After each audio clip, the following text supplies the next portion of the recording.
எந்த கூட்டோடு அது எந்த மாதிரி இருக்கு என்னன்னு எனக்கு தெரியல. அவர் வந்து மனு கூட அட்லீஸ்ட் அவங்க அம்மா கூட இருந்தாங்க.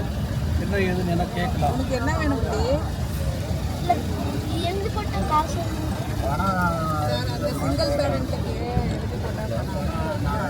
அது இவரோட டீட்டெயில் கௌதம். இந்த தம்பி உங்கள் வீட்டில் அம்மா அது ஃபோன் நம்பர் இருக்குதா? ஃபோன் நம்பர் தம்பி இந்த நம்பர் சொல்லுங்க.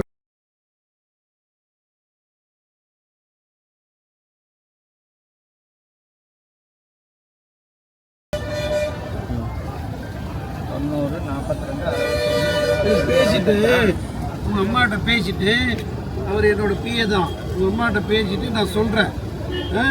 அது என்னன்னு விசாரி. அதான் சிங்கிள் பேரண்ட் எழுதி போட்டு காசு அவங்க விவரமாக பேச தெரியல. அது என்ன எதுவும் டீட்டெயில் ஆகுது டீட்டெயில் வாங்க. நம்ம ஒரு மனு கொடுத்து கலெக்டர்கிட்ட முடிஞ்ச வரைக்கும் நான் ஹெல்ப் பண்ணுறேன் தம்பி. சரி அதான் பாருங்க. இல்லை இல்லை அது மட்டும் இல்லை. அது பார்க்கும்போது எவ்வளோ அவனே வந்து பேசுவேன். நான் பேசுகிறேன். அம்மாட்ட பேசிட்டு அது என்ன பண்ண முடியுமோ முடிஞ்சதை செஞ்சு கொடுக்குறேன். சரியா? சரி நல்லா படிக்கணும்.